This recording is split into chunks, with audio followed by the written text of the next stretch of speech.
Buenos días, bienvenidos a la primera reunión del año. Es un gusto recomenzar nuestras prácticas de presentaciones, discusión y compartir experiencias.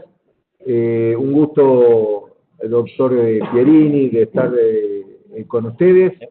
Se ha incorporado la gente de Pergamino, el doctor Crivelli y el doctor Angiolini. Vamos a dar entonces inicio a esta primera reunión sobre vólvulo gástrico, que va a estar a cargo de los doctores Fiolo Felipe y el doctor Chuchu. Damos inicio. Buen día, ¿qué tal? Mi nombre es Matías Chuchuy, soy residente del tercer año del Hospital Privado de la Comunidad.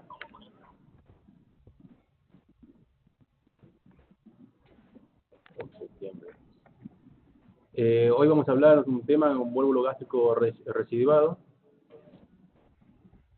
Acá tenemos una paciente de 73 años con antecedentes de hipertensión, pancreatitis, cardiopatía isquémica, hernia hiatal, hernioplastia inguinal y enfermedad por reflujo en tratamiento con IVP. El motivo de consulta en el 2012, en julio, por vómito inconversible y epigastralgia. La paciente se encontraba en regular estado general, deshidratada. Tenía una radiografía de tórax y abdomen en ese momento, donde se veía una gran hernia hiatal y estómago intratorácico. Con diagnóstico de vólvulo gástrico, secundario de hernia hiatal, gigante, se decide internación. Tiene un laboratorio sin alteraciones, sin anemia, sin leucocitosis. Ante este episodio, el primer episodio agudo de una paciente con un vólvulo gástrico, Hospital Iturraspe. Sí, lo que haríamos, me impresiona, es primero certificar el diagnóstico, ya sea por imágenes, pedir un tránsito o una directa abdomen donde uno puede sacar conclusiones rápidas, ver qué tipo de hernia es, y segundo, después puede hacerse un tránsito y después seguir acorde con lo que vamos viendo, una tomografía computada, etcétera. Es una paciente, yo creo que más que no hay que olvidarse que tiene un montón de comorbilidades por la presentación que usted hizo. Comorbilidades importantes, que también eso nos va a servir después para lo que continúa seguro en la presentación. Es decir, haría una directa abdomen donde nos pueden dar algún estigma de complicación, hay imágenes que pueden ayudarnos, y si no, un tránsito en primera instancia. Bien. Doctor Angiolini, ¿algo para agregar? Sí, vos tenés una enferma, bueno, bien sintomática, que yo creo que, me parece que entendí que ya tenía radiografías, a partir de ahí de la clínica sospechan un vólvulo gástrico, está internada, yo lo que vi es imágenes, y de acuerdo a las imágenes, eventualmente yo entraría con una endoscopía alta. Bien. Sí, en ese momento le hicimos una imagen, una radiografía, Alexa. Bueno, no pudimos rescatar la imagen dado la fecha de la primera consulta. Lo que hicimos sí fue ante una paciente con un episodio agudo y que se encontraba en regular estado general, tirando mal estado, se la evaluó junto con el servicio de gastroenterología para un estudio endoscópico y eventual desvolvulación por la sospecha por imagen y la clínica que tenía.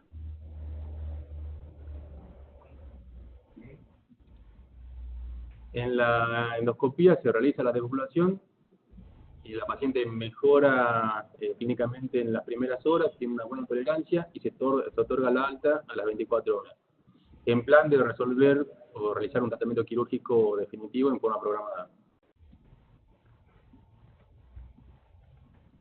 En la evolución, el seguimiento por consultorio externo tenía una buena evolución en el plan de cirugía. Se solicitan los materiales y autorización de la práctica en cuanto para la obra social. 4 meses después, en septiembre del mismo año, nueva consulta por los mismos síntomas, vómitos inconversibles, se decide internación. Acá sí tenemos una imagen, una radiografía donde se ve una gran masa retrocardíaca, una imagen retrocardíaca, compatible con hernia hiatal. Se interna en un laboratorio sin alteraciones.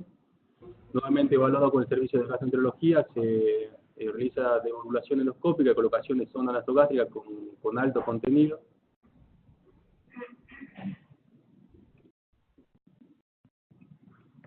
Usted, doctor Pierini, ante un paciente que consulta por 9 episodios, 4 meses después de una devolvulación endoscópica, ¿agregaría algo? Sí, yo reitero algo. En general el vólvulo puede ser de 180, menos de 180 grados, más de 180 grados, repito, puede ser órgano axial, mesentérico axial, tiene distinta manera, pero el vólvulo es la rotación sobre algún eje, ya sea el vertical o el transversal. ¿Qué implica? Cuando es importante el vaciado de lo que queda por arriba. Por eso se dice en la triada conocida que en general dan náuseas y algún vómito esporádico, porque el resto no queda nada, queda vacío porque está rotado. Y por eso implica, eso es lo que implica en general el vólvulo de jerarquía. Cuando usted coloca la sonda y empieza a venir mucho líquido remanente, bueno, hay que preguntarse de dónde viene. ¿Ha pasado el vólvulo, lo ha hecho lo ha desvolvulado o qué ha pasado? Lo cierto que yo quiero una imagen, todavía no vi ninguna imagen importante. La directa veo las dos zonas de la hernia de hiatus que confirman la patología esa, pero quiero una imagen más del estómago. Por eso insisto, un contraste es importante. ¿Querés decir algo? Acá algo que me olvidé de decirles es que cuando le hicimos la endoscopía no tuvimos una resolución completa, una evolución completa no fue efectiva. ¿No fue efectiva qué? ¿Qué es no ser efectiva, perdón? Seguía con síntomas el paciente. No se resolvió, no tuvo un cuadro resolutivo. Ante esta conducta nos guiamos más hacia un tratamiento quirúrgico, en este paciente con una reducción del vólvulo, también en un cuadro de irregular estado general, que tiene una devolución endoscópica insuficiente, se decide el tratamiento quirúrgico de urgencia. Como hallazgo se evidencia una hernia parental con contenido gástrico semivolumado que se encontró el antro. Se realizó una gastropexia anterior por vía laparoscópica con el plan de tratamiento definitivo en forma programada.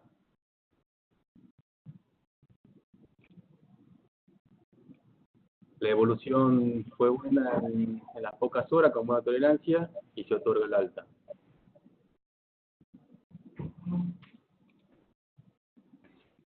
Seguimos con el mismo plan, un seguimiento ambulatorio con nuevo pedido de los insumos por parte de la obra social, y entre todo ese transcurso la paciente se ausenta en el seguimiento. ¿Te puedo hacer una pregunta? Sí. Después de la primera internación, donde la endoscopía fue efectiva y le pudiste dar de alta, la enferma entra en un plan de cirugía programada. ¿Es así? Sí.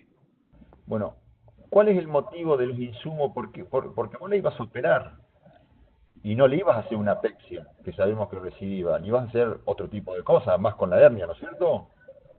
La pregunta es, ¿cuál es el problema de los insumos para haberle hecho el tratamiento definitivo en ese periodo post primera internación? La solicitud de la malla de doble faz para reforzar el hiato.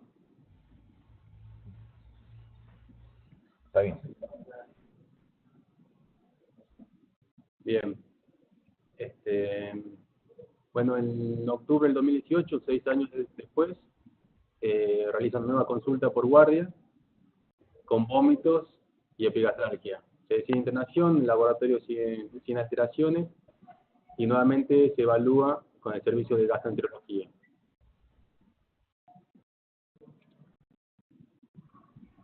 Se hace una radiografía que se ve una gran imagen retrocardíaca compatible con hernia. la evaluación por gastroenterología, donde se ve el vólvulo, la hernia y el estómago volvulado. La imagen de la izquierda se evidencia lo que sería una imagen retrógrada, mirando hacia el saco herniario. Y el píloro se ve en la misma dirección que el saco. Ante la mala evolución de la endoscopía, que no tuvo evidencia, no tenía una clara mejoría clínica, se decide realizar en este momento una seriada esófago gastroduodenal.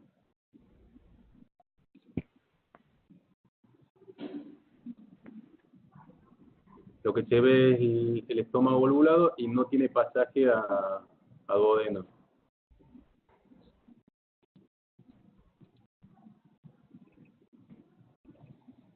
Bien, ante este cuadro donde no tenemos una resolución nuevamente endoscópica ya con una cirugía,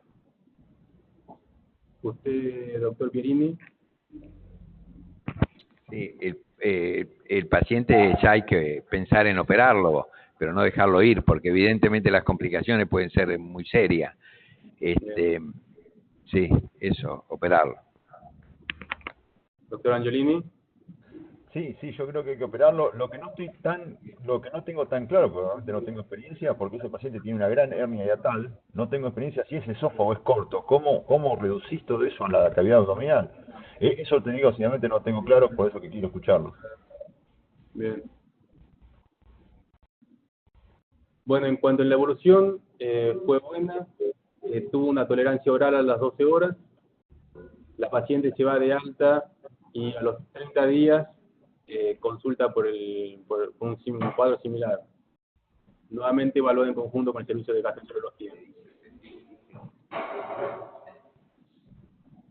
Entonces se realiza una endoscopía, ¿sí? En tercio distal del esófago se ve una lesión erosiva mayor a 5 milímetros.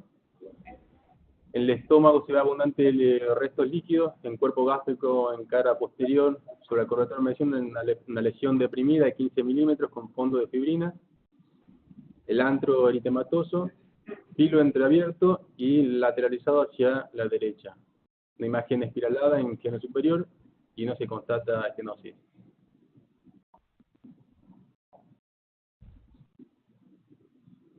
Ante estos hallazgos se solicita completar el estudio con una tomografía, que acá vemos una tomografía en corte coronal, donde se ve una gran distensión de lo que sería el estómago,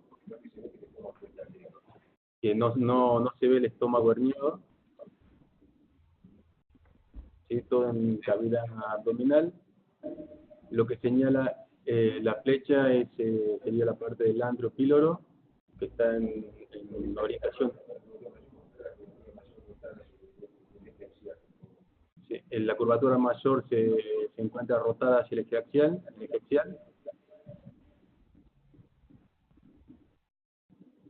Lo que muestra la flecha es el píloro, y en esta última imagen se ve el paso a duodeno. El estómago se encuentra rotado sin herniación.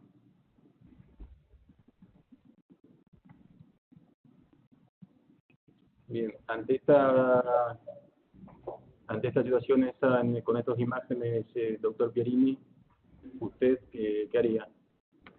¿Cómo se diría? Sí, bueno, me parece que la expresión de dos tipos de vólvulos, ¿no es cierto? Este es un semivólvulo y el otro un vólvulo completo. Y creo yo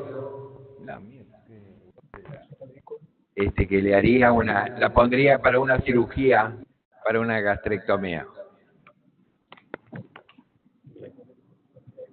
Doctor Angiolini, ¿algo para agregar? Y sí, porque esta paciente tiene una apexia en la primera cirugía que recidivó, tiene una segunda cirugía con intentos resolutivos que recidivó. ¿Y cómo está la paciente en este momento? Porque yo creo que el paso siguiente es hacer una gastrectomía. No sé la magnitud de la gastrectomía, tendría que pensarlo y charlarlo, pero ¿Cómo estaba la paciente después de todo esto? Para pensar en una cirugía mayor. Estabilizando a la paciente, sí, se podía compensar, o sea, podía estar en condición de cirugía. Nosotros lo que fallaron, tenés que pensar en hacer algo. Vos tuviste 2 cirugías en menos que las 2 fallaron. Hace 10 años que estás dando vuelta con esa paciente. Lo que hicimos fue una intervención quirúrgica, pero al tener una anatomía normal, sin herniación, se interpretaba como una reducción espontánea del vólvulo, y lo que se hizo en ese momento fue una gastropexia con 3 puntos a la curvatura mayor, de la curvatura mayor a la pared anterior.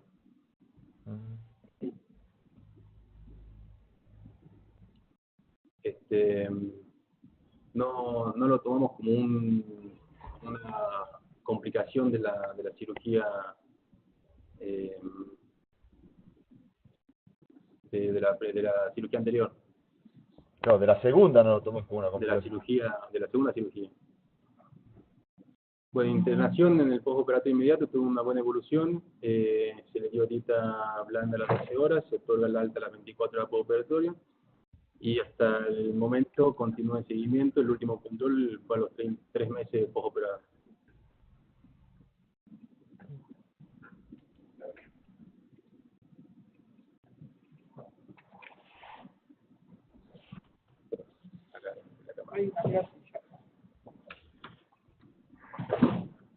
Hola, buenos días a todos. Dios lo habla. ¿Cómo están ustedes?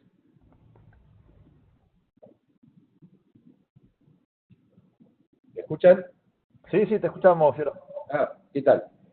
¿Qué tal? Bueno, como ven, trajimos algo muy buen material para discutir y para intercambiar opiniones. Hay veces en que lo importante no es traer los éxitos, sino también traer pacientes que generan algún tipo de dudas, de inquietudes o de conflicto en el postoperatorio.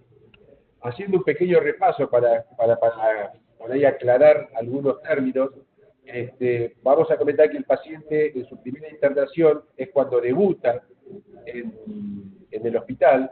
Ahí es cuando se le hace el diagnóstico de vólvulo gástrico, y nosotros normalmente a ese nivel, si tenemos radiológicamente un vólvulo de estómago, lo que hacemos es tratar de devolvularlo. Eso es lo que hicimos a través de un procedimiento endoscópico, el cual fue exitoso, y generalmente no, casi nunca lo operamos en la misma internación, sino que preferimos que el paciente se recupere y hacer una cirugía programada. ¿En qué consistiría la cirugía programada? Obviamente consiste en la reparación de la hernia hiatal y el refuerzo del anillo herniario y la fundoexplicatura. Este paciente se fue de alta en esa primera oportunidad con ese plan. En el transcurso del seguimiento, el paciente inicia los trámites para poder ser operado, pero, digamos, se retrasa, y a los 4 meses vuelve a ingresar en regular estado general con un nuevo episodio. A ese nivel también volvemos a hacer más o menos la misma conducta, salir de lo agudo, digamos, salir de la patología aguda que le está ocasionando problemas inmediatos, y, digamos, tratar de definir la operación definitiva. En este caso, digamos, yo no estaba en el hospital, o estaba de licencia, y lo que decidió la gente que estaba en el hospital fue resolver el problema, ya que endoscópicamente no se había podido, a través de un procedimiento simple, si se quiere, pero que es efectivo, y de hecho lo fue, para resolverle lo inmediato. Por eso es que se hizo una gastropexia, nada más, una reducción de la gastropexia. Todos sabemos que una reducción y una gastropexia sola en una patología de esta es pan para hoy y hambre para mañana. El tema es darle de comer antes que tenga hambre. No sé si me explico. Entonces el paciente se da de alta, me viene a ver al consultorio, comenzamos a preparar la operación y el paciente se pierde en el seguimiento. Y de hecho se perdió durante 6 años. No volvió a la consulta durante 6 años. Cuando vuelve en la situación que comentó recién el doctor Chuchuy, y digamos ahí sí coincidimos con el doctor Pierini. Ya no era momento de permitirle que se nos escape nuevamente. Vale decir que decidimos operarla en esa internación, y ahí fue cuando hicimos el tratamiento de la hernia gigante, la resolución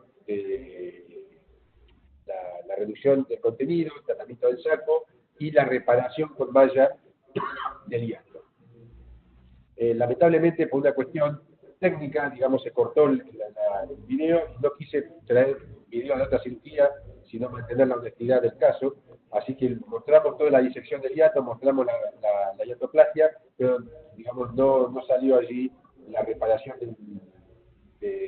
con malla del hiato y la puntoficatura. El paciente, digamos, evoluciona bien, se va de alta y a los días vuelve con un cuadro de vómitos, y ahí es cuando determinamos que el paciente no tenía una hernia reservada, que fue la impresión que tuve inicialmente cuando llegó el paciente, y con los estudios lo que veíamos era que tenía un vólvulo axial, órgano axial, en el cual la curvatura mayor había rotado en su eje, y era lo que comprimía el duodeno, de ahí los vómitos y el malestar. Decidimos, los estudios ya lo vieron, decidimos operarlo, y en el momento de la cirugía, de la laparoscopía, la anatomía estaba conservada, es decir, se había devolvulado espontáneamente, y ahí el planteo que hacen algunos, que hicieron ustedes, de hacer una gastrectomía, a mí me pareció exagerado. Exagerado porque yo habitualmente no hago pexias cuando hago el tratamiento de la hernia hiatal, y cuando hago la punticatura, no le hago pexias, si me conforma cómo estuvo el paciente. Tal vez podemos considerarlo eso un error de mi parte. Y, digamos, al ver en este hallazgo que simplemente teníamos una flacidez de la curvatura mayor, la cual le permitió al paciente que se, digamos, volvulara, que se forma axial, el primer paso antes de hacer una gastrectomía me pareció que era oportuno hacerle una fijación de la curvatura mayor sobre la cara anterior a través de puntos, y eso es lo que hemos hecho, y con buena evolución hasta el momento. Yo creo que siempre tengo tiempo para hacer una gastrectomía, y una oportunidad de conservar el órgano me parece que vale la pena ofrecer. Así que más o menos este es el resumen de la secuencia del paciente, y un poco explicar por qué en la primera cirugía se le hizo solamente una apexia. Y bueno, todos ustedes saben que reparar una hernia hiatal gigante tiene sus tips, tiene, digamos, sus cuestiones, y que aquel que no está acostumbrado a hacerlo, pues puede ser bastante dificultoso. Todos sabemos que reducir un saco puede llegar a ser simple o puede ser complejo, y a veces reconducir la anatomía también puede ser bastante compleja. Así que el cirujano que lo operó en ese momento prefirió, digamos, salvar la situación del momento y dejándola para que yo la resuelva los días siguientes. Así que bueno, eso explica por qué la primera cirugía, que algunos pueden decir que fue una cirugía en menos, y que, digamos, de hecho funcionó durante 6 años, así que tan mal no estuvo. Así que bueno, ese es más o menos el resumen. Estoy abierto a escuchar las críticas o las sugerencias, o saber qué hubiesen hecho ustedes en mi lugar. Perfecto, se escuchó muy bien y te felicito, Felipe, porque la concepción de los Ateneos también es mostrar las dificultades, y a veces los resultados no son los que uno pretende, sino los que se dan. Eso es lo que te hace que uno no se olvide y pueda persistir en el tiempo, en la memoria de cada uno de nosotros, algunos problemas que pueden tener distintas soluciones.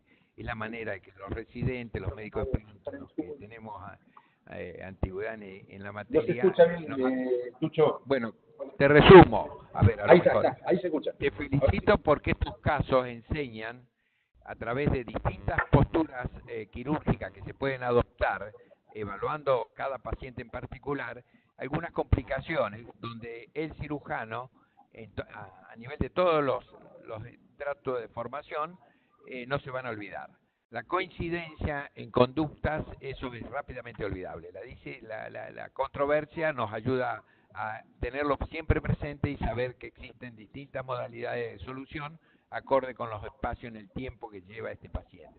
Yo le voy a dar la palabra acá al el doctor Hugo Imhoff, que es un excelente y conocido endoscopista del servicio y de nuestro país, que puede decirnos algo más respecto al vólvulo y qué podríamos haber hecho, no en este caso, en otros casos.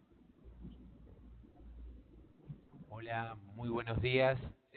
Bueno, el aporte de la endoscopía, así como ustedes lo realizaron con la desvolvulación, habitualmente se utiliza o la utilizamos en pacientes fundamentalmente con comorbilidades, pacientes catabólicos, pacientes con un alto riesgo quirúrgico, y habitualmente, inmediatamente después de la desvolvulación, que hay diferentes técnicas, habitualmente la de asa en alfa, que se llega hasta hacia duodeno y se hace una rotación, un torque en sentido de las manecillas del reloj, le agregamos una gastrostomía endoscópica para que la gastrostomía haga las veces de la apexia gástrica para poder resolver estos casos de esta manera en la parte endoscópica.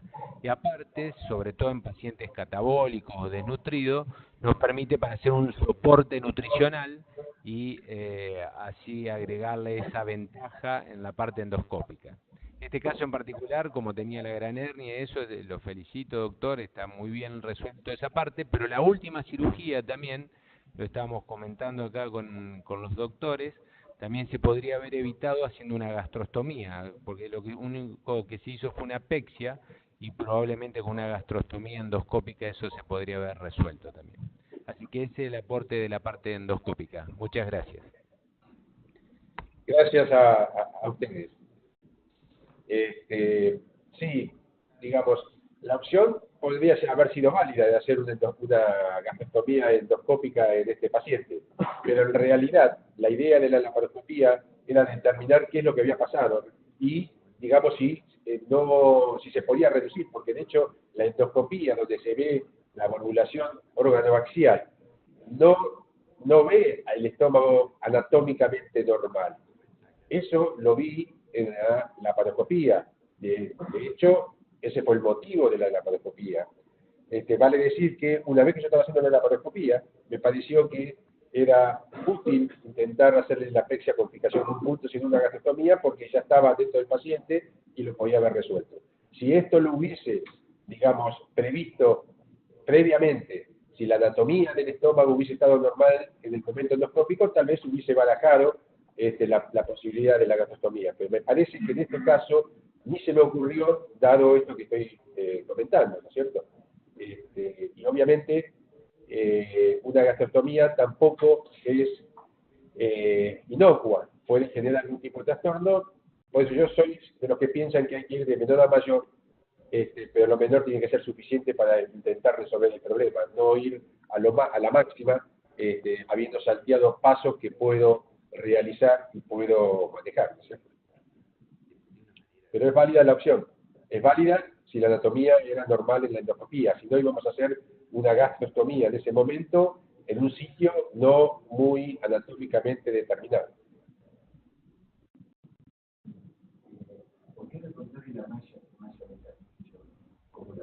Con respecto a, me recuerda acá Miguel que comente y que charle con ustedes un poquito, todos utilizan malla en este tipo de hernias y en ese caso, ¿qué tipo de malla prefieren utilizar? Sabemos las limitaciones que tenemos, sabemos el tema de costos y demás, pero bueno, creo que hay ciertos recursos que podemos tener para poder resolver el problema.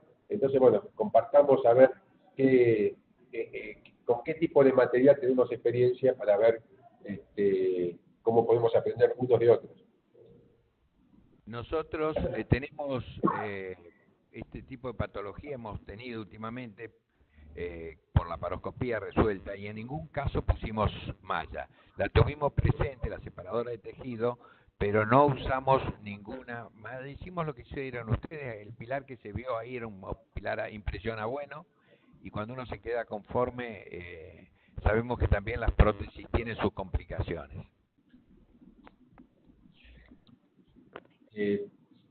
Julián, ¿alguna opinión al respecto? Sí, me encantó lo del colega de Iturraspe, de la devolvulación en primera instancia y la gastrostomía. Eso realmente me encantó, yo no lo había pensado. Pero para ser honesto, yo en la tercera cirugía dije que yo hubiera hecho una gastrectomía. Yo tengo que ser honesto con lo que pensé. Ahora, también es real que lo ideal, me parece, evaluando esto, me parece totalmente correcto, el hecho de ir de menor a mayor. De última se va a ligar a una cirugía de más, digamos. Pero bueno, yo, para ser honesto, en la tercera cirugía, yo creo que a lo mejor hubiera pensado en una gastrectomía. Sí, Con no, respecto a malla, no tengo experiencia. Poner malla ahí en el hiato, te digo sinceramente, no tengo experiencia. no, digamos, la posibilidad de una gastrectomía, una cirugía de más, es bastante importante. No fue algo que teníamos totalmente despreciado en el momento de la reoperación. Pero bueno, la anatomía nos decía, o el hallazgo nos decía que era un exceso intentar una resección. Nosotros normalmente, lo que dice el doctor Pierini con respecto al tema de las mallas, realmente es un tema bastante discutido sobre si poner o no poner mallas y qué tipo de malla sería la más útil. Sigue estando la corriente de no poner mallas, y creo que es válida, digamos eso apoyado fundamentalmente por las complicaciones eventuales que puede tener una malla de polipropileno, y que, digamos, si bien yo, gracias a Dios, no he tenido ninguna de las complicaciones dadas por la malla, no quisiera tenerla, y no quiero, digamos, sufrirlo, digamos, una abrasión del tejido esófago-gástrico por una malla de polipropileno. Pero también sabemos que el índice de recidivas que tiene una hernia hiatal de este tamaño, con una reparación mecánica solamente, sin auxilio de otros materiales, es alta. También es cierto que el uso de las mallas tampoco va a evitar la recidiva, y también está determinado que las recidivas son altas. Curiosamente, en un trabajo que he leído, digamos, en cierta manera, las mallas que menos recidiva tenían, las hernias que menos recidiva tenían eran aquellas que usaban polipropileno. Pero bueno, a nadie, como dije recién, nos gusta correr el riesgo de tener una lesión esofágica, una lesión del esófago o de la unión esófago-gástrica con el polipropileno. Es un tema que creo que no está resuelto. Las mallas reabsorbibles pueden llegar a ser útiles, pero también, digamos, tienen sus fallas. Creo que no tenemos una malla ideal para poder ofrecer. La forma de colocar las mallas siempre se pretende que sea, digamos, evitando el contacto directo de ellas con el tejido. Hay distintas opciones para poder colocarlas. Hay mallas en U, mallas circulares, bandas de mallas que se ponen en la pared posterior, próximos a la columna. Es decir, hay distintas opciones, pero evidentemente cuando hay tantas opciones y cuando hay tantas técnicas, señala que ninguna es del todo efectiva, ¿no es cierto? Entonces, bueno, se está permanentemente en la búsqueda de cuál es la mejor opción.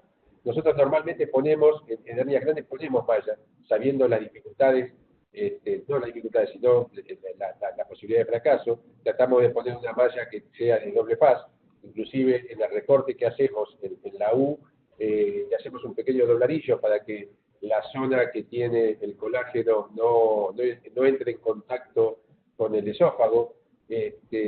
Tratamos de hacer una malla en U, tratamos en un principio hacemos mallas circunferenciales, eso lo evito ahora, y en hernias relativamente chicas en algún momento también hemos utilizado mallas de Vicryl, también como para reforzar y darle un poco un esqueleto para que genere fibrosis y refuerce un poco la pared. En realidad no puedo hablar de resultados porque no tengo evaluado seriamente qué pasó con esos pacientes, pero bueno, en este caso puntualmente la impresión inicial que yo tenía era que tenía una recidiva de la hernia, y bueno, tomográficamente me decía que no, y laparoscópicamente me reafirmó esa situación. Vale decir que al relativamente poco tiempo que llevaba de posoperatorio todavía estaba todo en condiciones. Un comentario, si me dejas hacer, Felipe, con respecto a la gastrostomía, y creo que vamos a coincidir acá. Nosotros hemos hecho mucho gastrostomía en los pacientes con hernia intratorácica, y indefectiblemente se vuelven, al sacar la gastro, es cuestión de tiempo, pero se vuelve a su lugar. La gastrostomía sola, digamos, puede ser un apoyo de otras medidas, pero no es efectiva sola. Nosotros que hemos tenido pacientes de gran de grupo etario avanzado, digamos, en donde a veces no nos animamos a hacer todo el procedimiento y salimos del paso con la gastrostomía, inevitablemente vuelven al tórax esos estómagos. De acuerdo. Sí, yo creo que es un salvataje, simplemente, no es la resolución del problema. De hecho, este paciente, cuando hicieron la reducción, hizo una gastrostomía, la asfixia la habían hecho a través de una gastrostomía. Obviamente, cuando yo la opero unos años después, la gastrostomía ni señala en la gastrostomía. Vale decir que una vez retirada la sonda, el tejido se va elongando, la presión aspirativa del tórax va haciendo lo suyo y todo lo que se hizo pasa a ser simplemente un recuerdo, no nada efectivo, ¿no?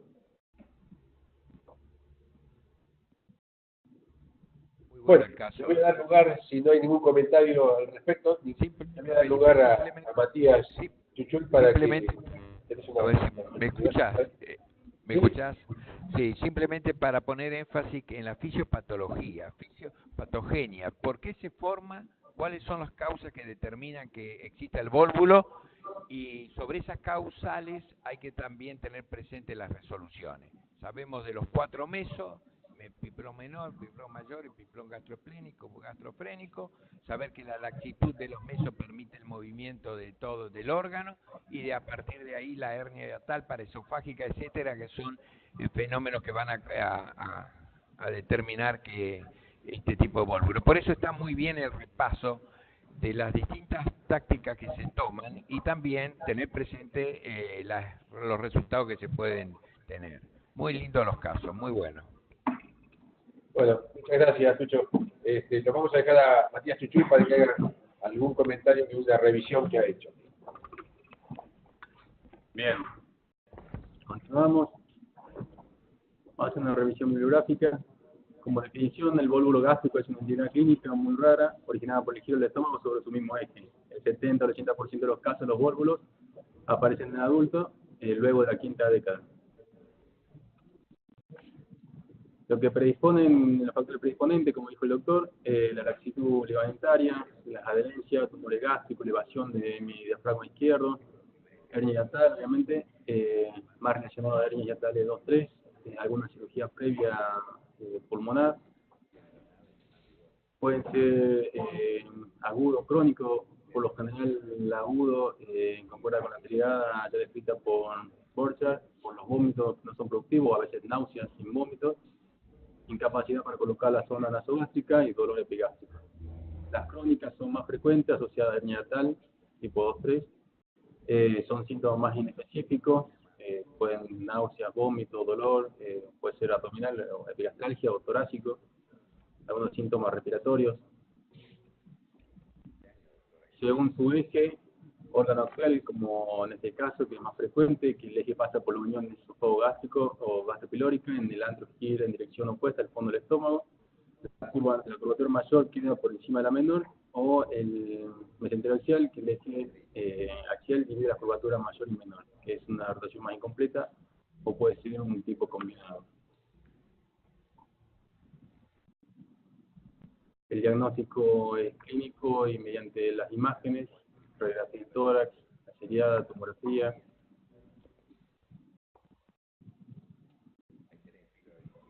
Lo tomo en corte sagital, con contenido intratorácico. La endoscopía, que nos permite una visualización directa del vólvulo. En la primera imagen se ve la curvatura mayor en la parte superior.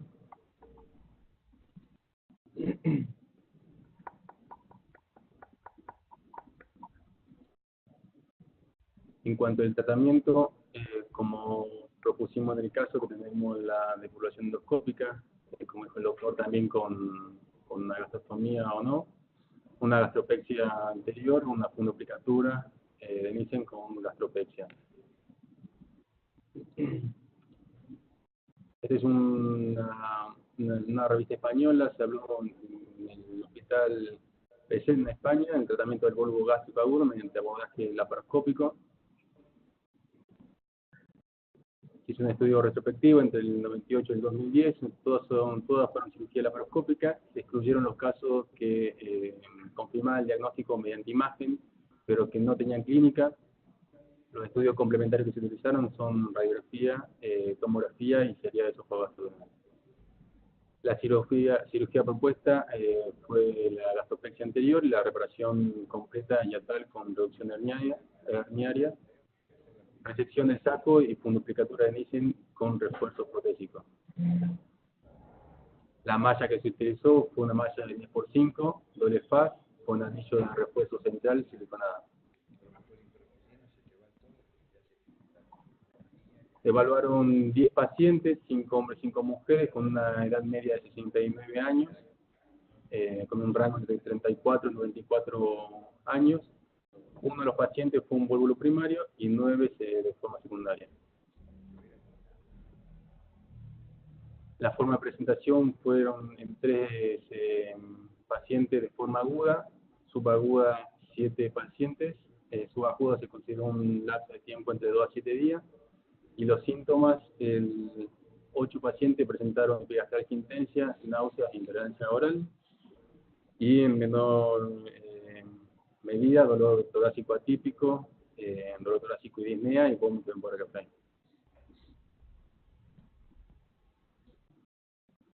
Se realizó radiografía de tórax, donde en 4 pacientes se evidenciaba bien una burbuja supradiafragmática, la seriada, donde se evaluaba el vólvulo asociado a hernia yatal en 7 de los 10 pacientes, y la tomografía en 4 pacientes que se evidenció un vólvulo gastro completo asociado a hernia paraesofágica.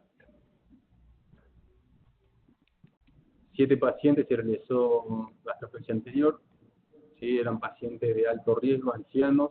De esos 5 pacientes eran ancianos con mucho riesgo, un paciente con diagnóstico de vólvulo primario y un paciente en muy mal estado general con insuficiencia respiratoria, asociada a causa del vólvulo intratorácico. Una reparación de herniana se realizó en 3 pacientes que fueron secundarios a hernia yatal, que se encontraban en buen estado general. En el postoperatorio, 9 de los 10 pacientes evolucionaron de forma favorable, dieta a las 24 horas y el alta entre las 48 y 72 horas. Un paciente que fue intervenido de forma urgente con insuficiencia respiratoria cursó internación en unidad de cuidado intensivo durante 21 días. Un seguimiento medio de 18 meses. Un solo paciente presentaba recidiva radiológica a los 18 meses sin clínica, y las pérdidas en el seguimiento fueron altas después del segundo año, en el cual se completó solo con 4 pacientes. En cuanto a la discusión, es una emergencia quirúrgica, tiene alta mortalidad sin un tratamiento adecuado. Objetivo principal es evitar la isquemia. La sonda nasogástrica a veces puede permitir una devolución parcial, que en este trabajo se utilizó en 8 pacientes, donde le dio tiempo. Y la endoscopía, en algunos autores, describen como único tratamiento en pacientes de muy alto riesgo que no son candidatos a ninguna gastropexia. Como conclusión, la cirugía laparoscópica demostró ser una efectiva en el tratamiento del vólvulo gástrico, agudo y crónico. En situaciones de alto riesgo y vólvulos primarios podría ser suficiente una asfixia gástrica anterior, y tratar también los factores predisponentes.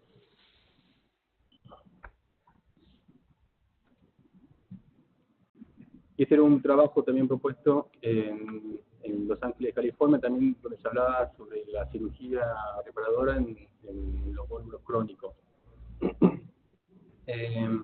Donde se evaluó un total de 8 pacientes, y los pacientes eran seleccionados en cirugías programadas, y los 8 pacientes tuvieron una evolución completa y favorable con buen tratamiento. A diferencia del otro, que era en episodios en cuadros de vólvulo agudo y subagudo.